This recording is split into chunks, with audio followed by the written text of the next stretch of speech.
You're grinding day in, day out, chasing a vision of success that burns in your chest.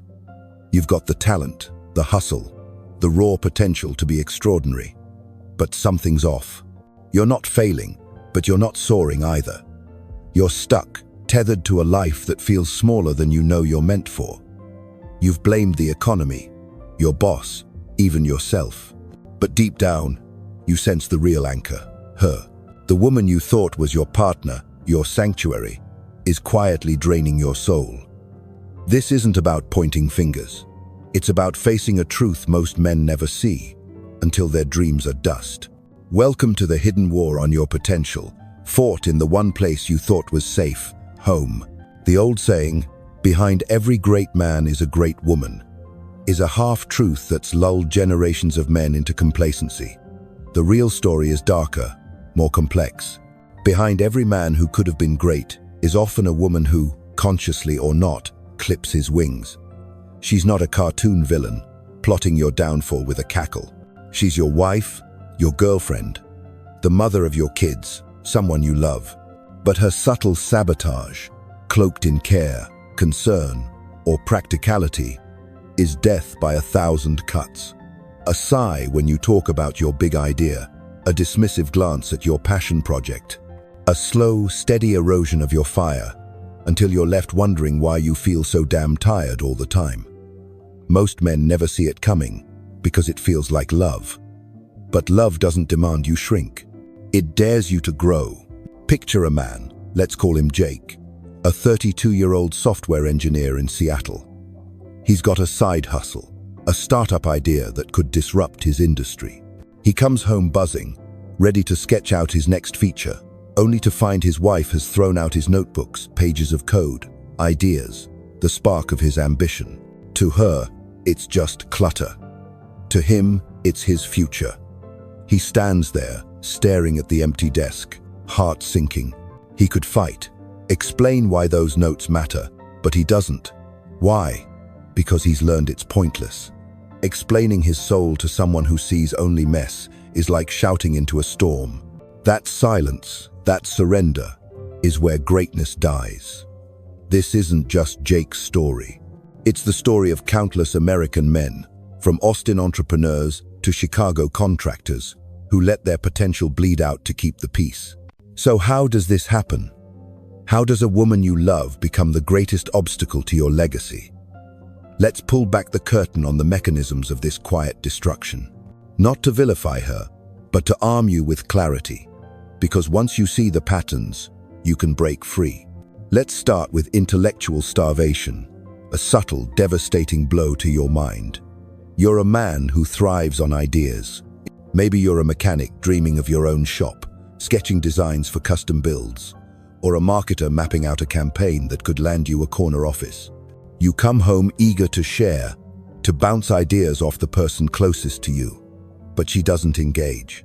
You talk about a new AI tool, and she pivots to the kids' soccer schedule.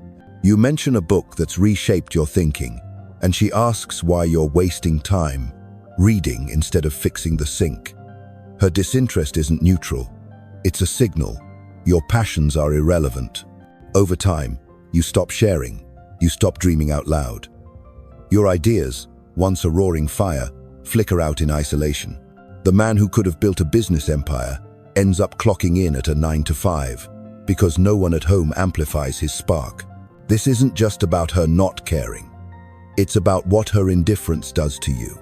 When you can't share your intellectual fire with your closest companion, you start to doubt its value.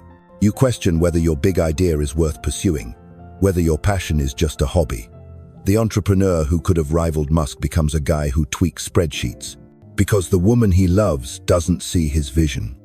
Without someone to reflect and refine your ideas, they wither. You're not just lonely. You're starved of the intellectual oxygen that fuels greatness.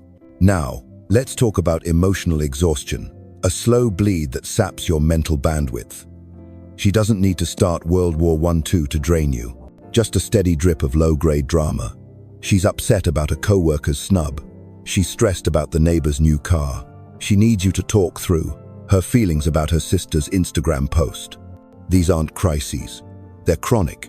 You come home from a 12-hour shift, brain buzzing with a new strategy to pitch to your boss, but she's unraveling over a PTA meeting. So you listen, you soothe, you fix, every night. Your mental energy, the fuel for your next big move, gets burned on her emotional maintenance. The contractor who could have built a custom home empire is too tired to do anything but collapse on the couch, beer in hand, because his home is a battlefield of her feelings. This isn't about her being needy. It's about the cumulative toll. Each conversation, each mediation, each "we need to talk" moment chips away at the clarity you need for breakthrough thinking. The executive who spends his evenings navigating her moods can't access the focus required for strategic planning. The artist who pours his energy into her insecurities has nothing left for his canvas. You're not just tired, you're depleted, your potential hijacked by 1,000 tiny demands that add up to a life of mediocrity. Then there's ambition, erosion, a subtle but deadly shift. She's the voice of reason, the one who keeps you grounded. You talk about quitting your job to start a gym. She lists the bills piling up. You dream of moving to Denver to break into the tech scene. She frets about leaving her family. Her focus on safety, the mortgage, the health insurance, the what-ifs, feels practical, even loving, but it's a leash. Slowly, your vision shrinks to fit her comfort zone. You start thinking in terms of stability instead of possibility. The man who once saw himself leading a company now settles for a promotion to assistant manager, because big dreams feel reckless when you're tethered to someone who fears change. This isn't about her being wrong to worry. It's about what her worries do to you. Every time you pivot from your long-term vision to her short-term concerns, you lose a piece of your ambition. Your brain, wired to adapt, starts defaulting to her framework of limitation.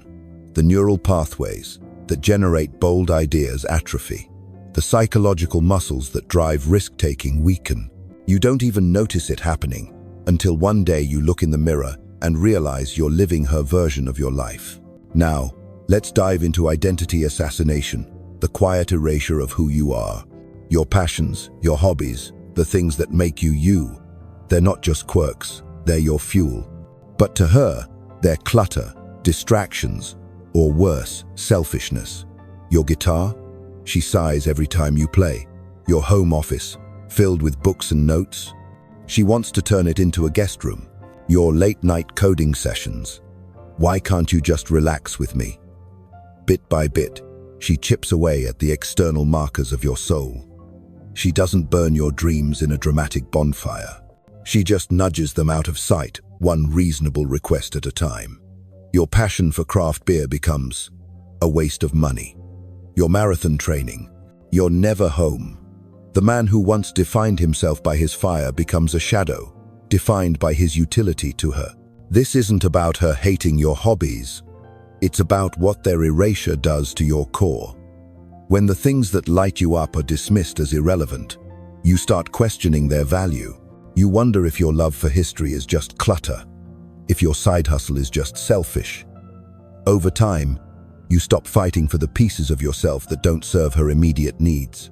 You become a functional unit, a provider, a partner, a problem solver, stripped of the spark that could have made you a legend. Finally, there's social isolation, the slow narrowing of your world. She becomes your everything, your confidant, your social planner, your gatekeeper. Your buddies, the ones who push you to be better, get sidelined. Poker night? She's got plans. That conference in Vegas where you could network with industry leaders? She's not comfortable with you going. Your old college friend, who always challenged your thinking. She doesn't like him. Slowly, your social circle shrinks to one, her. Without the friction of other ambitious minds, your edge dulls. The man who thrived on competition and camaraderie becomes a satellite orbiting her insecurities, cut off from the perspectives that could have kept him sharp. This isolation isn't just about loneliness, it's about starvation. Men need other men not just for beers, but for challenge, growth, the kind of raw honesty that keeps you grounded in your own truth. When she becomes your only lens, her limitations become your boundaries. You adopt her fears, her doubts, her smallness. The entrepreneur who could have built a legacy becomes a guy who clocks out at 5 p.m. because his world has been reduced to her comfort zone. These mechanisms, intellectual starvation, emotional exhaustion, ambition erosion, identity assassination, social isolation, aren't the work of a mastermind. She's not plotting your downfall in a secret lair. She's often a good woman, loving in her way, trapped in her own insecurities. Deep down, her biology whispers that your success could mean her abandonment. If you become the man you're capable of being, you might outgrow her. So, unconsciously, she keeps you manageable, not out of malice, but survival. And you, trained to prioritize her happiness, let her rewrite your destiny. Here's the gut punch. You're complicit. Every time you swallow your frustration, every time you trade your passion for her peace, you're choosing mediocrity. But you can choose differently. This isn't about leaving her, it's about reclaiming you.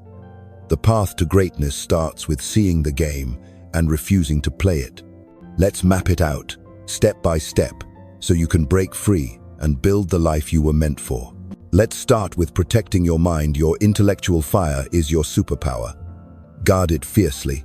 Carve out non-negotiable space for your ideas. Whether it's an hour in your garage workshop or a corner of the basement with your books. When she dismisses your passion, don't explain, state, "This matters to me." No debate, no apology. You're not asking permission to be yourself. If she pushes back, hold your ground. The man who defends his mind defends his future. Think of it like a gym for your brain. Skip the workout, and you get weak.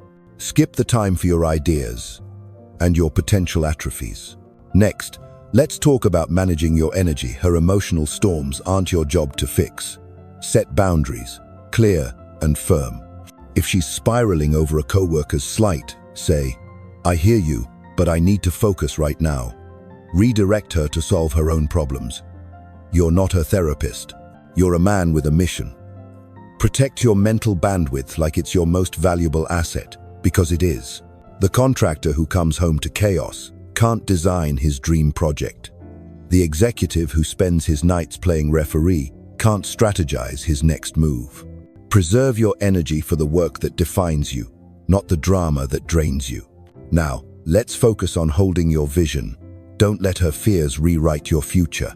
When she pulls you toward practicality, bills, risks, what ifs, nod, but don't pivot. You want to launch a startup? Write the business plan. You want to climb the corporate ladder?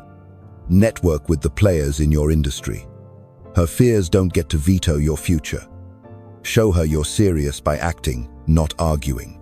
Actions are louder than words, and they're harder to dismiss. When she sees you moving forward, she'll either adapt or reveal herself. Either way, you're not shrinking to fit her comfort zone, you're expanding to claim your own. Let's move to preserving your identity, your passions, your hobbies. The things that make you, you are not negotiable. If she calls your gym time selfish, smile and say, "It's what keeps me sharp." If she wants to declutter your books, buy a lock for your office. Your soul isn't up for debate. Think of it like this. Every time you defend a piece of yourself, you're reinforcing the man you're meant to be. The guy who lets his guitar gather dust because she doesn't like the noise isn't just losing a hobby, he's losing his fire. Don't let her erase the parts of you that fuel your greatness. Finally, let's talk about rebuilding your tribe. You need men who challenge you, who see your potential and push you toward it. Reconnect with your old crew, the buddy who always called out your BS, the mentor who saw your spark. Join a mastermind group, hit the gym with guys who lift heavy, grab a coffee with a colleague who gets it. Their energy will remind you who you are when she tries to make you forget. Men don't thrive in isolation. They sharpen each other like steel on steel. Your tribe is your lifeline to the man you're meant to be. This isn't about villainizing her. It's about recognizing that her limitations don't have to be yours. The greatest men in history, Steve Jobs, Elon Musk, even Abraham Lincoln, had partners who either amplified their vision or stepped aside. You deserve the same. If she can't grow with you, she'll hold you back. And if she won't rise to your level, you'll face a choice: her comfort or your legacy. The stakes are higher than you think. This isn't just about your personal satisfaction. It's about your family's future, your community, the mark you leave on the world. The man who could have built a tech empire but stays a salaried coder because of her security concerns doesn't just lose millions. He robs his kids of a legacy worth millions of dollars. The mechanic who could have launched a custom shop but sticks to oil changes because she needs him home doesn't just cap his income at $50,000 a year, he caps his family's future. Her fear of risk doesn't just limit you. It limits everyone who depends on you. You're at a crossroads. One path leads to a comfortable life, a quiet house, and a nagging sense of what if.